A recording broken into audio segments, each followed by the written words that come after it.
I know Chigs is in here recording this. No Chid Smooth in here, right? So whatever you say, you know, Chig gonna have everything up there.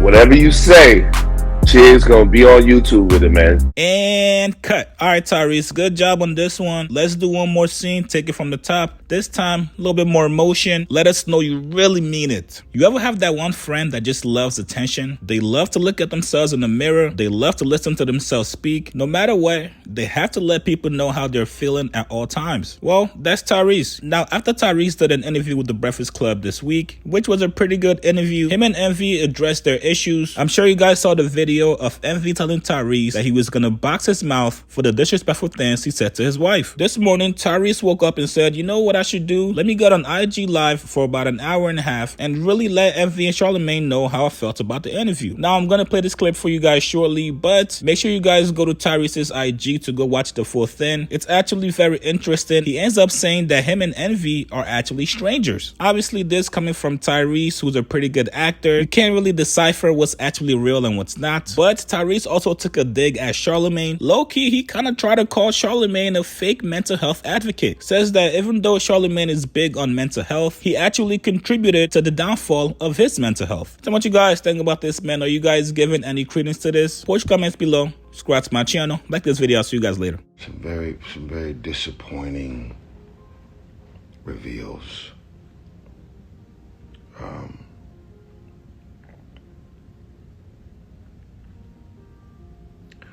And I'm gonna make a choice. I'm gonna make a choice that I wish both DJ Envy and Charlamagne had made for me for the last 5 years, as I've been going through too many things.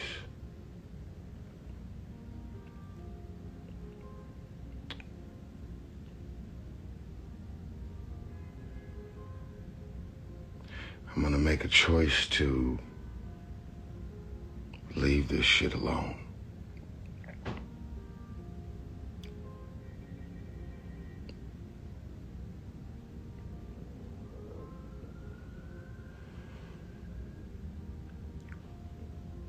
Yeah.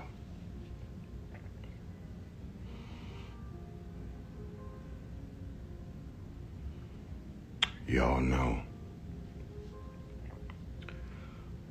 when you born and raised in LA,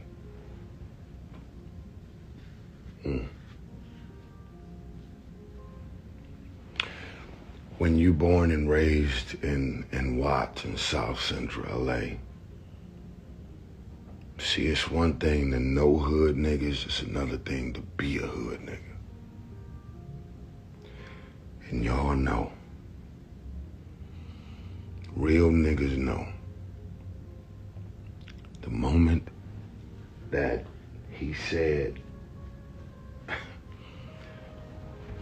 I should box you in your mouth or whatever the fuck that was,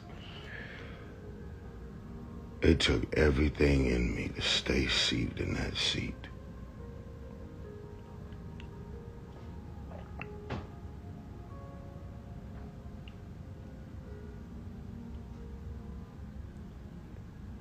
Charlamagne was clever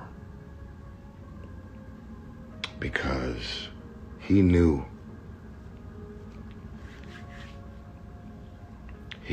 that they've been going at me for 5 years, and I've responded only a few times publicly, but for the most part, they knew that I was coming. And they knew that we was gonna have that conversation. So everybody that's speaking to the same thing that I've spoke to, you're this voice, you got books, you're this champion, outspoken man that represents all things mental health.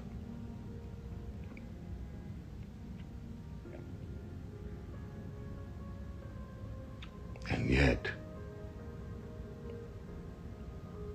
I've lost count of the amount of times that he's contributed to the stresses in and around my mental health.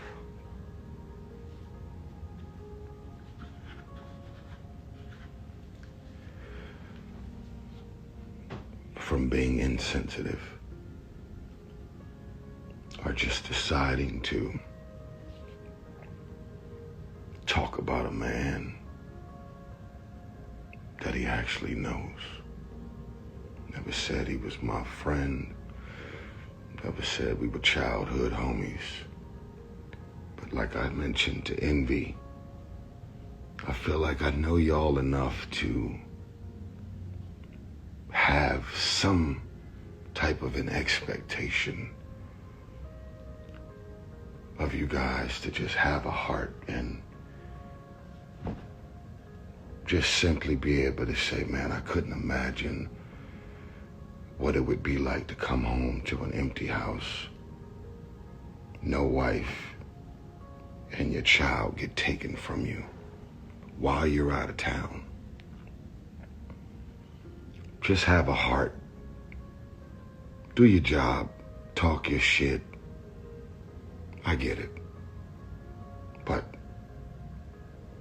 never lose sight of mental health and never lose sight of what it must, not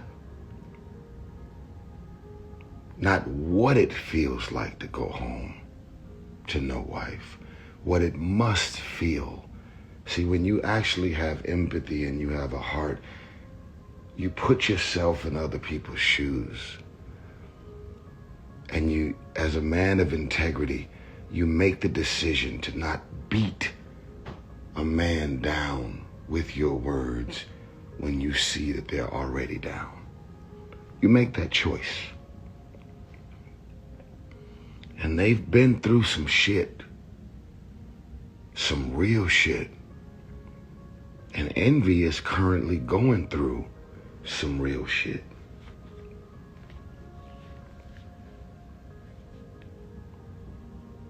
But I've made the choice to not beat anybody down while they're down.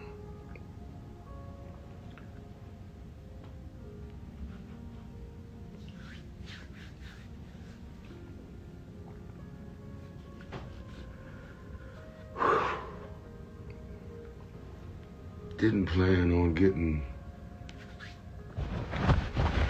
emotional on live.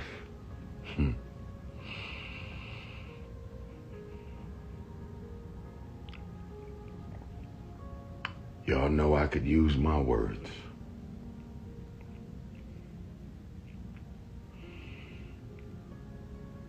Y'all know that I could make the choice to go at both of them. But I'm not going to do it.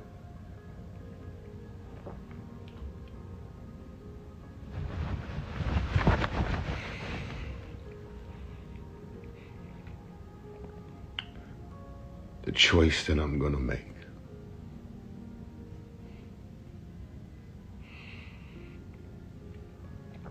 is to wish them well in their careers, their marriage, their family. Everything. I want the best for them.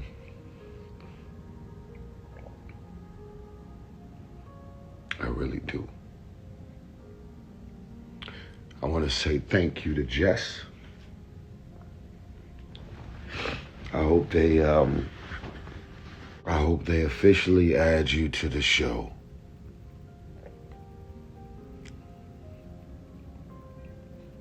And I hope nobody attacks you or come at you because you actually had the only heart in the room. So I'm in the middle of expressing my vulnerabilities and all this stuff that I've been carrying and festering from certain things that they've said and choices they've made and how they've went about being insensitive about my stuff. I appreciate Jess for just stepping in and wanting to keep the conversation going. Definitely didn't plan on getting emotional live, but it's all fresh. One thing y'all need to know is I'm gonna be all right. I'm gonna get through this process. I'm gonna take this journey. But I'm gonna have to grow up. When you think of life, you're gonna have to start thinking of it as stock. And there's areas of stock in your life where the value is low. There's some areas that you really gotta grow in. Then those areas where the stock is really high.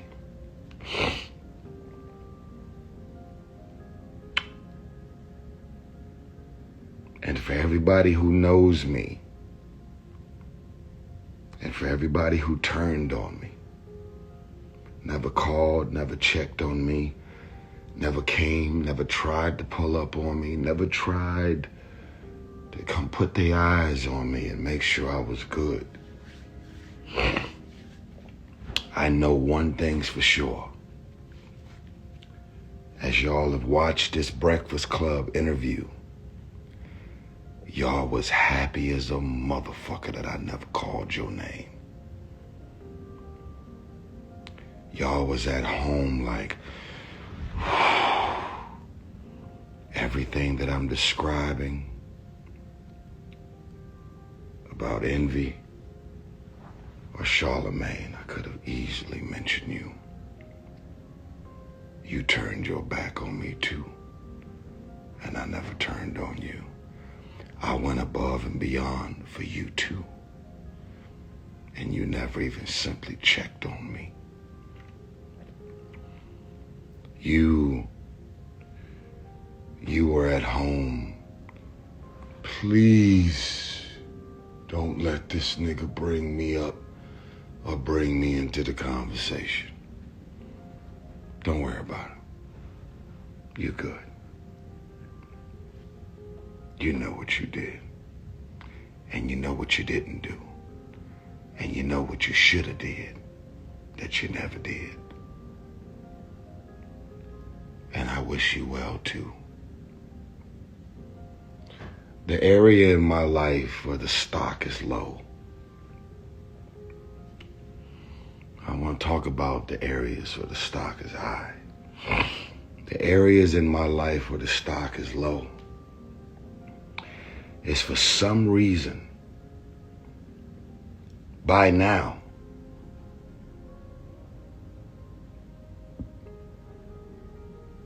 I can't believe I still love and care and go above and beyond for people who get too familiar, figure out a way to disrespect me, start thinking and believing like, what you gonna do? Like almost arrogant with getting too familiar. No honor, no integrity. And I still find myself saying, you've given me every reason to say fuck you, cut you off, be done with you.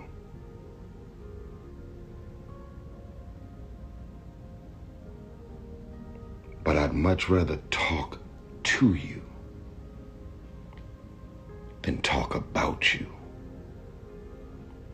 and let you crash and burn and have whatever piece of a career that you're either trying to build, want to build, or have been attempting to build multiple times over the years.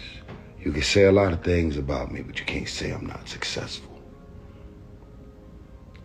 And when you see self-sabotage and self-defeat happening right in front of you, and you go above and beyond to pour into that man or that woman, and you hold their hand and you try and mentor them and pour into them and be there for them, even if you're on the receiving end of their fuck shit.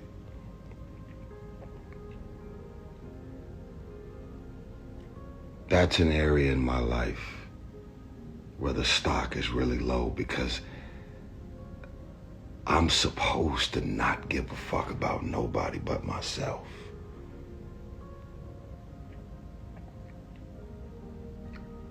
But I just ain't been able to tap into my no fucks to give. I'm wearing this hat and I'm projecting. I'm gaslighting.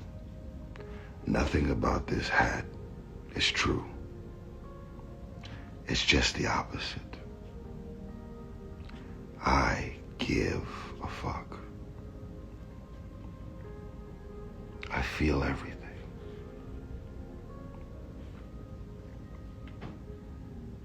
I'm not perfect. I've pissed people off. I've irritated people. I've made people feel like the things that I've said and done has disrespected them. I've had people to tell me I've disrespected them. But the moment that I'm aware of something that I either said or did, even if I don't agree with something that you said, I said, or did, I apologize. Because the way I feel about whatever I said or did that made you feel like I said or did something that disrespects you, that's actually the way I made you feel. And one of the things that I've learned about apologize, you have to apologize by allowing someone to feel the way they feel. Don't flip it, don't manipulate it, don't gaslight it, don't disown their feelings. Or make them feel like you're disowning their feelings.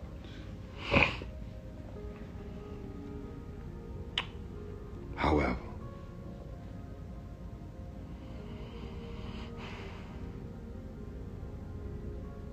I'm going to stay on my journey.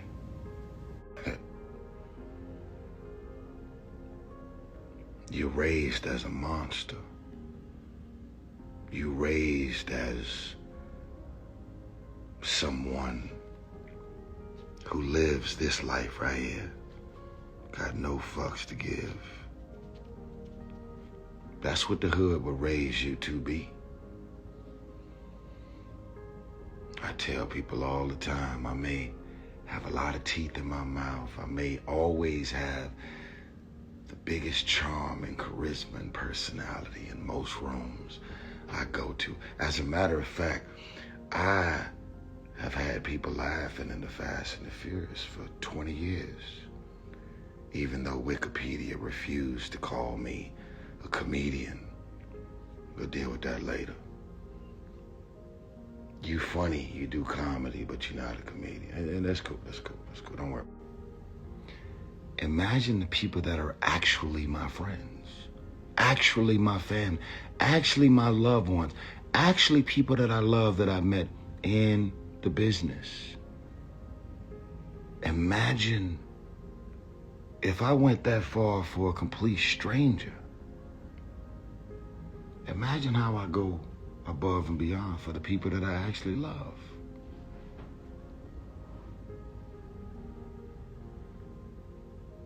So I'll say it again. My hat say, no fucks to give. Or no, I'm sorry, no fucks given. That's what it says. But